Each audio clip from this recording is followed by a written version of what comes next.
Super excited to be joined by the wonderful Travie Austin. How is it going? It's going great. We're navigating the world in these weird times, but Indeed, we're indeed. finding a way to still make our voices heard. So I'm doing Yeah, great. yeah. Well, exactly. It's so good to find the time to chat to you. And speaking of voices being heard, we were just talking about your lovely cup of tea that you have there as well, which is for the vocals. Tell us Yes, tell us what you're drinking. these are called honey ginger crystals. I heard about them from another actor singer, and it's really just like concentrated honey and ginger in crystal form, and you put it in some hot water, and it just clears you up, gets rid of all that gunk, which is great during allergy season right now. Yeah. And I'm in Chicago, so our weather flips back and forth, and my body hates it. So these are like my secret remedy at the Secret moment. weapon. Yeah, I swear by like honey and lemon. Just if ever I'm feeling a little bit ill, squeeze half a lemon in, big old bit of honey, sometimes a bit of ginger as well. Mhm. Maybe some chili also, but yeah, that's always like Chili. Oh wow. yeah. Mm-hmm. I've heard of people using cayenne pepper. Cayenne pepper just burns everything through, but if you're not a fan of spicy food, it's probably not for you. So Travi Austin, tell us a little bit about who you are, musician, actor, performer, many talents. What do we Yes. need? What do we need? What do we need to know? That's the thing is I'm a man of many hats, and I've kind of always been that way. Um, you know, people in our industry and any sort of like artistic industry, people try to shove you in sort of a box and confine you to these things. And I enjoy so many things and I want to participate in so many things that I never kind of allow those words to really affect me in that way.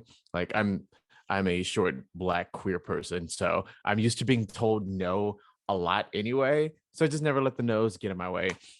So I've been writing music since I was 14, and it wasn't until I got to college that I really started to like investigate the writing and the production and how much fun that actually is. Um, and in the past 5 years, I've sort of taken more of a professional route with that and really started investing in that. I went to school for musical theater, so I'm one of those people. Sorry, people. I know. I'm. I went to school for musical theater and then graduated and started auditioning and working professionally in the city. So now that I have this career in theater as an actor, and I'm signed with an agent, and I do TV and film and commercial and theater, and now I'm juggling music on the side as well, and turned music from a hobby into another career. So I'm really splitting myself between the two and somehow plowing through both of them and finding success, which I'm very lucky and very happy about. No, absolutely, that's amazing. Like, Yeah, yeah, well but done. I love Not. like I started taking stand-up comedy classes last summer just because it's something I've always been afraid of, but Mm, it's something I want to do. But that is truly like the thing where it's like, if you bomb, if you fail at that, it's gonna show, and you kind of have to fail at that a lot to even find success. mm-hmm. So that's just another thing that I'm starting to wiggle into, but I am Yeah, that's cool. terrified. Yeah, I mean just the thought of that absolutely terrifies me. Mhm. Like I think I can be kind of if I'm performing or whatever, like I feel I can be off the cuff, like funny Yeah. in the moment and in a kind of maybe in this sort of maybe more presenter kind of style.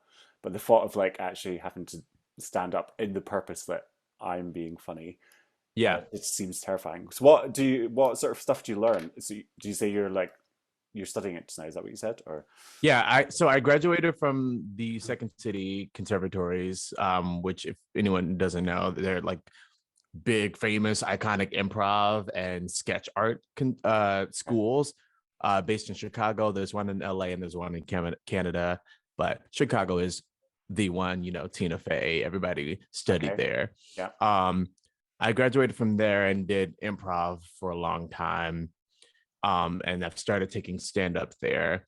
And the class was everything I thought it would be, which is like the first day they like say start writing, start writing jokes, and we're gonna get up and start telling them in front of each other. And you're like, oh fuck, okay.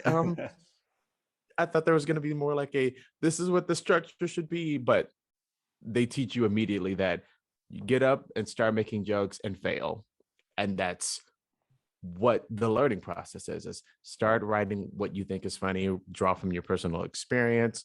So just learning those sort of skills and learning that I need to make all my stand up and all the great stand up you ever see is really personal. Hmm. So I don't have to be someone I'm not. I don't have to talk about things that I am not informed about. I can just get up there, be myself. And I personally think I'm hilarious. So just trust that and then learn how to hone it in sort of like a 5 to 15 to 30 minute to 1 hour set. Yeah.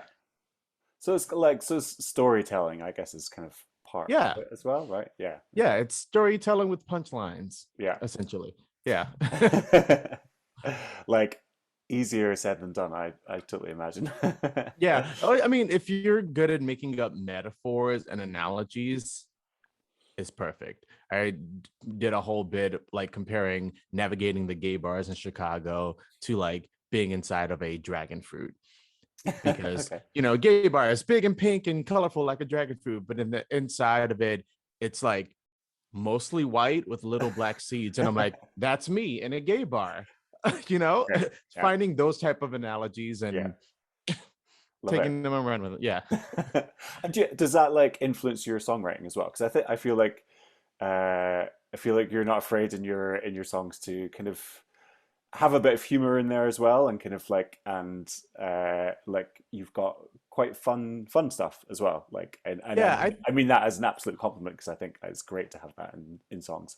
I think so. I think I do. I know that like everyone loves a sad song and the world thrives on sad songs. And yeah, every now and then I write sad songs, but I used to think that a good songwriter always wrote like really brooding and Yeah. deep and meaningful and sad things.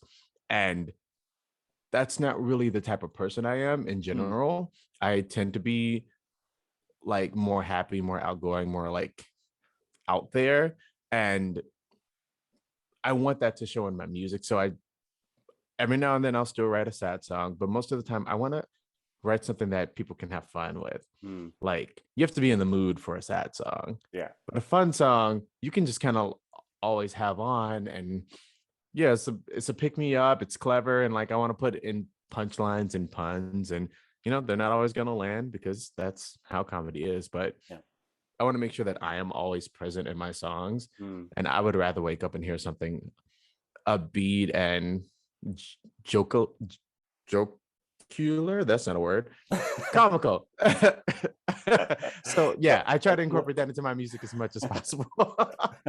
It's a new one. English Yeah. language is not my thing. Fine. I did not Yeah. go to school for that. We can make up new words. That's totally fine. But there's something quite a particular skill I think as well in like writing lyrics that are like that are funny because Mhm. it's not just a joke. You've got to kind of match it with I don't know all the other bits of music as well. So like it is particular way of kind of doing it. Well, and you also want to say it in a way that sounds like your natural voice. Yeah. Like that sauce is it has a lot of the chorus is just like saying your plate's looking pretty dry. I think you need that sauce. It's something I would literally say in person. I'm like, Yeah. yeah, that is really boring. You need to spice it up.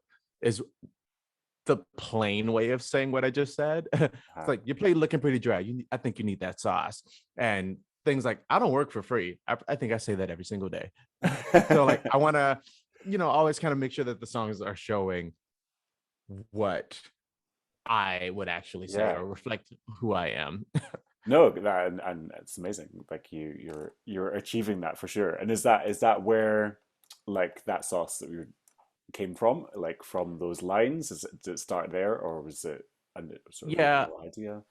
I have like pretend fights all the time in my head, and like if I ran into a person and this is what the interaction was, this is what I would say. So I literally wrote that sauce in the shower, just like having a fake argument with an imaginary person. And I'm like, this this is kind of, I like this. And I sent it to my friend Brad, who's a producer, um, and thinking he was gonna be like, this is boo boo. Why are you singing me this? And he produced it and sent me the track, and I'm like, okay, I guess I'm making the song now. I've already paid for the production, so let me make this song. And shopping it, I like finished the whole thing, did all my vocal production, mixed and mastered it, and I was sending it to some friends and people I knew to just kind of get their feedback. And a lot of the feedback was, what is this? This is garbage. Why are you this is not a this is so stupid. Like this isn't like Adele. This isn't like Beyonce. There's no meaning behind this song. And so I shelved that song for like a year and a half. Oh wow. Like it was just sitting there in limbo. Wasn't gonna do anything with it. And then I finally said, fuck it. I'm gonna schedule it for release and see what happens. I scheduled it for release in January of this year, and I'm signed with a sync label in LA, and they have all my catalog, even the stuff that I think is garbage, they might find use for. Hmm. And a month and a half before that sauce came out, I got an email from my sync label agents saying, "Hey, this song just got placed in that new CW show, All American Homecoming. Here's the contract." I'm like, the song that everyone said was boo boo, that was Yeah. they said was garbage. I'm like, oh, okay, cool. I wrote something that might be pretty great then. And then it dropped, and now it's like my most popular song, which is wild. That is wild. Isn't that funny how that Yeah, happens? it What truly ha is. what have you taken any learning from that? Um, that just being myself is probably the most important way for me to approach my music. And music is subjective. All art is subjective. So not everyone's going to vibe with it, not everyone's going to like it. Um, or some people might not like it until it's in the right context. Because now that the song is out, some of those people are singing it. I'm like, Yeah. cool, okay, Yeah, yeah. great. That's true Yeah, though. And like yeah, the sync thing in itself is quite interesting, like and how that yeah, it's like finding the right vehicle for something to come to be used, and then that can totally change people's perception of it. And yeah. can you for those who don't know about what sort of sync, the world of sync stuff is, can you give us a brief Yeah. look into So that? sync is, I guess, like the technical term for getting music placed in any form of media, whether that be a TV show, a movie, a commercial, a random YouTube ad, video games. It's the placement of your audio, your official copywritten published audio onto whatever media source. And there is really great money in that. Like I know a lot of artists are all about trying to get their streaming numbers up and stuff like that and album sales, but honestly, the money is really in syncing and licensing because it can range anywhere between 3,000 to like a couple $100,000 for getting a song Yeah. placed in something. Hmm. Uh, for the Drag Race fans, every time RuPaul has a song that isn't one of his in the show, that means they have put a lot of their budget into licensing that song. I think this past season we got two Beyonce songs, and I was just sitting there like, oh, he is forking over the money. Yeah. Like, Right. because I know he's paying a couple $100,000 just to use 30 seconds of Beyonce's music. Mm. So that's essentially what it is. Any video game soundtrack, any TV soundtrack, any movie soundtrack, any sort of media. That's what the sync world is. And there are agencies and labels who have the connections of all the music supervisors, who are the people whose job is to find music for projects that fit the vibe or energy of their project. Hmm. So my label that I'm with, they have a good relationship with a bunch of music supervisors in LA and New York and across seas. And so they're always pitching my entire catalog to those people. And some things get really close, some things don't, and sometimes it's a last minute decision. Like it could be you have 3 hours to get me this, whether it be the full song, the instrumental of it, the acapellas, these particular stems. So like they just kind of have all of that on deck, Yeah. but it moves very fast. Mm. Yeah, Yeah, it's like interesting. interesting world. But like, really, like you said, it's one of the ways to actually make some money from music, which is quite nice. Yeah, and they're always looking for something like it's weird. It's a weird thing to say. They're looking for something that is basic enough that it could fit anything, but also stands out enough that so that it fits anything. So like my song that got placed was there's nothing basic about that song, but the production is pretty straightforward. Like you know what's gonna happen. It's got this catchy thing. It fits into this world. In my brand, I'm like, oh, this could be used for like barbecue sauce commercials or something like that. And then it got placed on a TV show about track and baseball. Hey. I've only watched the episode that my song was actually in, so I don't know what the show is about. But yeah, Yeah, it was guessing used in that's what it's that. about. Yeah.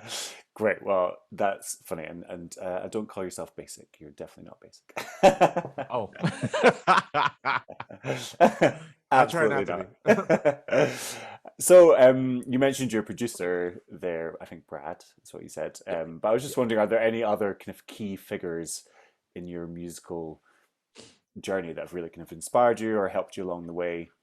Uh, I like most indie artists, I started off trying to do it by myself, like playing around on GarageBand and using shitty loops and sounds and samples, and I was able to make.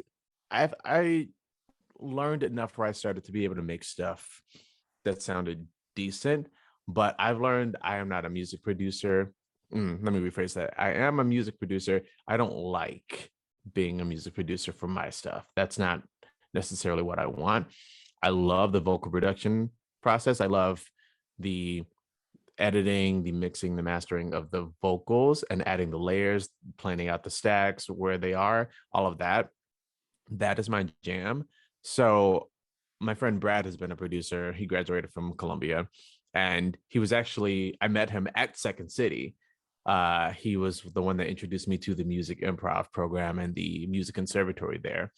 So I reached out to him for production stuff, and he is brilliant at it. So he's been kind of my go-to person for the past year and a half. Recently, I met a producer down in Austin named Mr. Starbeast. Mr. Starbeast is his producer name. His real name is Mark, and he is incredible. And I can't wait for him to blow up. He produced my most recent song, "Thirsty," Right. I was going to say which that's who. Yeah. yeah, Cool. yes, like that pop funk, and Mm. I just send him the vision, and he kind of gives me he gets his own spin on it, and he's been amazing to work with. I try to make vision boards for projects. So my current vision board is full of like that pop funk, a little dancey. I try to live in that Bruno Mars, Mhm. Mark Ronson, Young Bay world, Yeah. and that's fun to me. I love horns. I love Mhm. synth and horns combined with a good bass line. That's my jam. I'm a So saxophone player, so you're speaking to a lover of that. yeah, that a horn section just makes you happy. Yeah. So that's usually the driving force behind a lot of my music. But again, I don't like to be put in a box, and I'm not going to put myself in a box.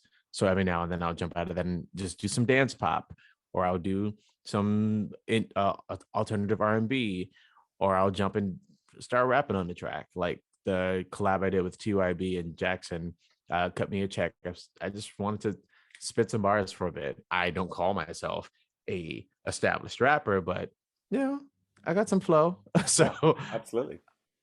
I jump in and do that, and every now and then. And my next project for next year, I'm diving into some pop punk because I was Okay. such a scene kid in high school, and I loved the punk era and the early 2000s, like the Simple Plan and the Boys Like Girls and like all of that. I loved that, but I never saw people that looked like me Mhm. making that music. And so I always said that's not for me to participate in. That's for me to just kind of ingest. But my whole purpose behind that my next project is that rock and roll was created by Black people. Mm. So why the hell am I just resigning myself to being like, this isn't for me. This is for me to consume when there are people like me who originated this. So yeah, that's kind of my musical journey, is that I'm all Yeah. over the place and I'm okay with experimenting. Like that's what an artist should be able to do, is play with sounds. No, totally. I love that. I love that concept for your next project as well. That sounds amazing. And your like so your vision boards, are you talking actual boards that sit in life? Are they online somewhere? Or are they in your head? They're like vision board playlists. Oh, okay. So every time I hear a song that fits into that world that I'm thinking of for whatever project or Hmm. whatever single, I create a playlist and I listen to those songs on loop. So for my pop punk one, I have a playlist going right now full of like Avril Lavigne and Mariana Trench and Boys Like Girls and the sound that I want to achieve. Because then when I'm connecting with producers and chatting with them, I send them that playlist so that they can also think of the audio that lives in that world and the vibe, so that we're all on the same page. Mm. And that's been kind of working for me for my last couple of projects, is just stay in this world so that when the project is released, it is somewhat cohesive. Hmm. I love that. Oh, great. Yeah. How exciting. Yeah.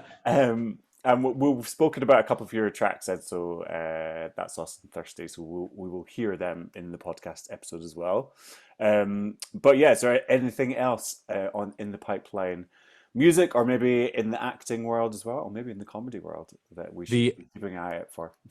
the acting world is wild, because sometimes that is very last minute. This contract, the contract I'm doing right now for Rock of Ages, I've had for 2 years, and I booked this right at the very beginning of the pandemic. Right. And because of the pandemic, it's been moved twice. So I'm finally doing it now. And my right, yay! My agents are always pushing for me and submitting me for things, and I'm doing auditions, but a lot of them are through Zoom, which is really weird. If you've ever Mm. done an audition for a director through Zoom, and it's the wildest No, I thing, can imagine. because it's just us doing this, and there's someone reading, and you're acting to the screen, but you don't always see the person. Um, and yeah, I've just been doing whatever auditions my agents have sent me. So I've auditioned for a couple of TV shows, a couple of new things on Broadway, but I won't know until I know. Okay. It's Well, the very uncertain timeline with that type of stuff, but yeah. Hey, I can imagine. Well, keeping everything crossed. right, For that. everything crossed. Everything crossed. But also Bitch needs a continued. job. Yeah. Anything, throw it your way. I don't know. Sounds like you're pretty good though. Sounds like you've got a lot of things going on. I'm Like, lucky enough, and again, I've been acting professionally for the past 11 years since I graduated college. So I'm lucky that I've built a bit of a reputation and built a bit of a resume. So when people are going through the casting networks or through the agents, they kind of look at, well, what have you done? Oh, you've worked at these credible theaters, you've played these particular roles. So there has to be something to you. Let's call you in for our project, and then espouse from there. yeah, absolutely. Yeah. Oh well. Uh, great chatting to you. I do have two important questions to ask you before I let you go and Okay. get on with your your schedule, whatever that may be for today. Um, okay, so if I was to have a sauce that is the best sauce to use, what would that sauce be? I will always default to a good barbecue sauce. Okay. Hmm. Like, it's my universal sauce. It's sweet and savory and garlicky sometimes. And honestly, if I could only pick one sauce to have for the rest of my life, that would be it. And I mean, my skin kind of looks like barbecue sauce. Mm. Sell that sauce. Great, love it. And feel free how to answer this question however you want. But what makes you thirsty?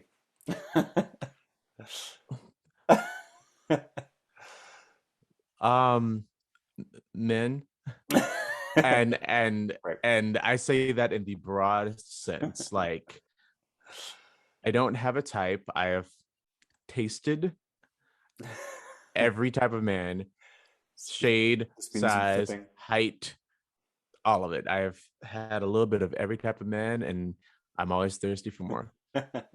Every type of men, every type of man. I Every told type you, of grammar men. is not my thing.